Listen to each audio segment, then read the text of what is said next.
Hey everyone, Nigel and Luke here, and welcome to the final part of our 3-part series focusing on crimes involving lottery winners.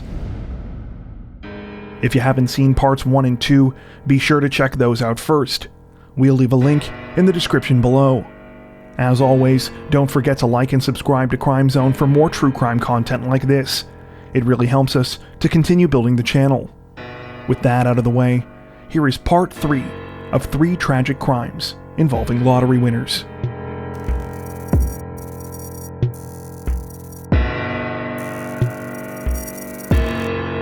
When Jeffrey Dampier and his girlfriend won $20 million in the Illinois State Lottery in June of 1996, it started out as a dream come true. The 30-year-old had grown up on the west side of Chicago with little money, the third child in a family with 9 other siblings.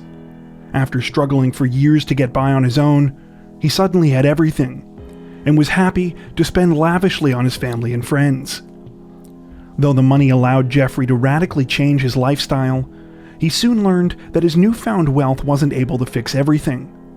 He and his girlfriend had married shortly after collecting their winnings, but divorced after just a couple years. Thankfully, the breakup was mostly amicable, and the couple agreed to split their fortune 50-50, remaining close because of their daughter.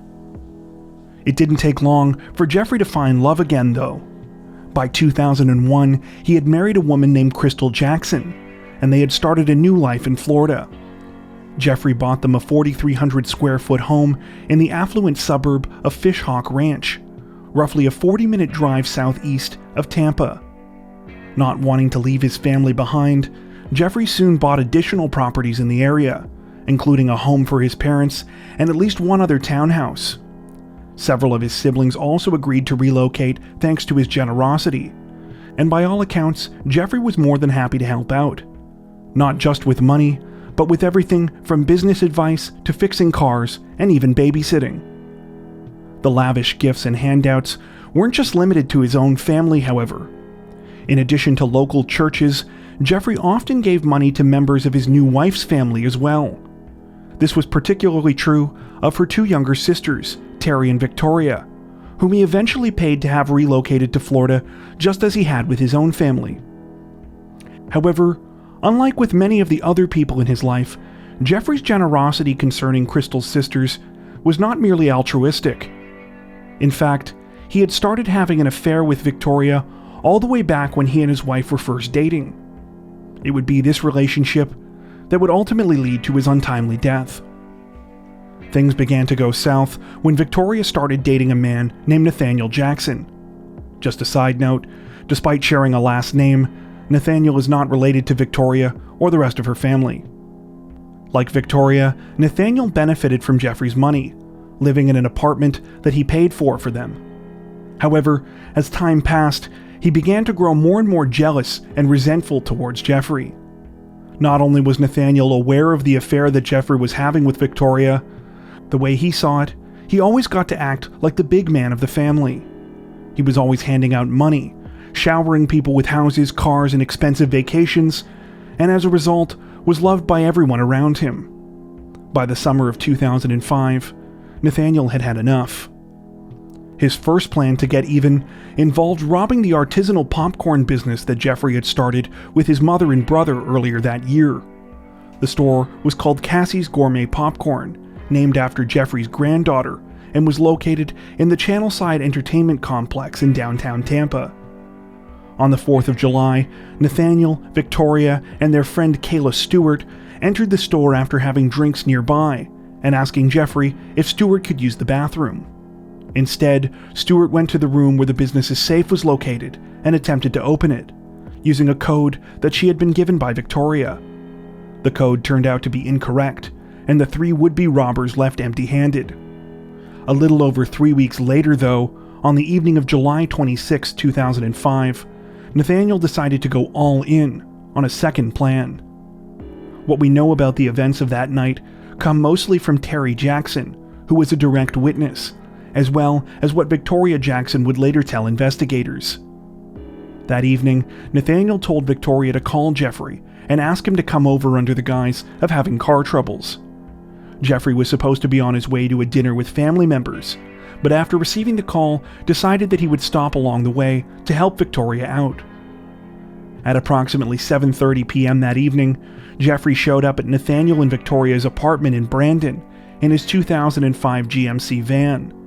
He was greeted by Nathaniel, who pointed a shotgun at him before telling Victoria to tie his hands behind his back with shoelaces. Then, Nathaniel ordered Jeffrey to lie face down in the back of the van, telling Victoria to get into the driver's seat. Terry, who was visiting her sister at the time, was also ordered to get into the back of the van. For a little while, the four of them drove around in the vehicle, while Nathaniel beat Jeffrey repeatedly with the butt of his gun and demanded money from him. At some point, Jeffrey allegedly handed over a few $1,000s, which he was already carrying on him, but refused to give them any more. Trying a different tactic, Nathaniel ordered Victoria to switch places with him, after which she reportedly tried to tell Jeffrey that it would all be over once he gave up the money.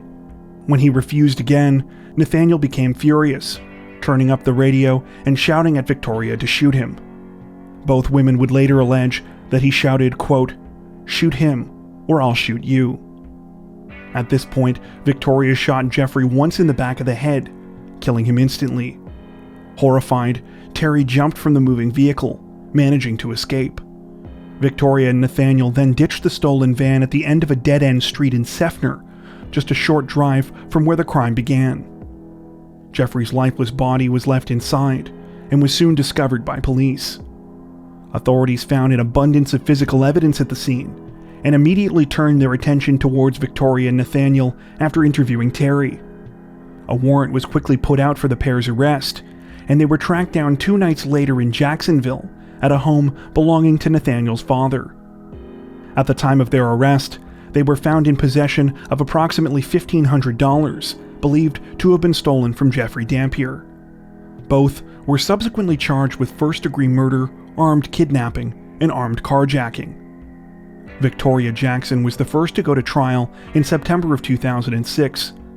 During the proceedings, her defense lawyer did not attempt to argue that she was not involved in the case, but rather that she was a victim of abuse and that this had caused her to take part in the crime.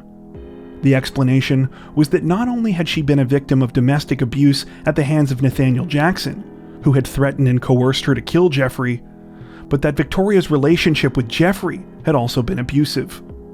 According to testimony from both her and her sister Terry, Victoria's intimate relationship with Jeffrey had started when she was just 15 years old, and she had only grown more dependent on him over the following years.